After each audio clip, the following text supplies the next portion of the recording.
CM sir, உங்களுக்கு ஏதாவது இந்த பழி வாங்கணும் அப்படின்ற எண்ணம் ஏதாவது இருந்துச்சுன்னா என்ன வேணாலும் பண்ணுங்கள். அவங்க மேலே கை வைக்காதீங்க. நான் ஒன்று வீட்டில் இருப்பேன், இல்லை நான் ஆஃபீஸில் இருப்பேன். என்ன வேணாலும் செய்யுங்க.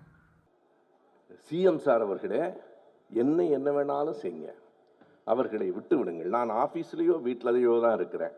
என்ன வேண்டுமானாலும் செய்யுங்கள். மனச்சாட்சி இருந்தால் உங்களால் அப்படி சொல்ல முடியுமா? அவர் காரணமாக அதற்கு வேறு எங்கும் நான் எங்கே போன போதும் நடக்காத நிகழ்ச்சி கரூரில் மட்டும் ஏன் நடந்தது என்று கேட்பதற்கு என்ன உள்நோக்கம்?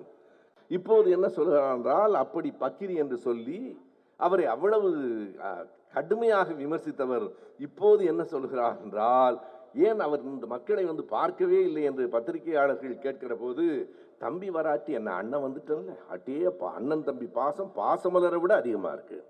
எதற்காக இந்த அண்ணன் தம்பி பாசம்? ஒரு கணக்கு இருக்கிறது நண்பர்களே. விஜய் அதோடு அரசியலை விட்டு ஓடினாலும் ஓடிவிடலாம்.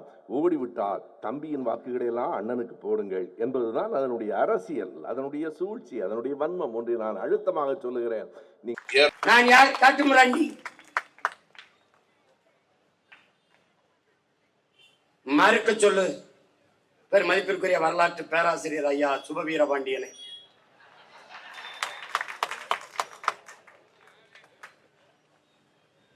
பேர்லையாவது இருக்கட்டும், நிஜத்துல சோரபாண்டியன் ஆயிட்டாங்க. ஐயோ ஐயோ, இந்த திராவிடங்க இருக்காங்க பாருங்க,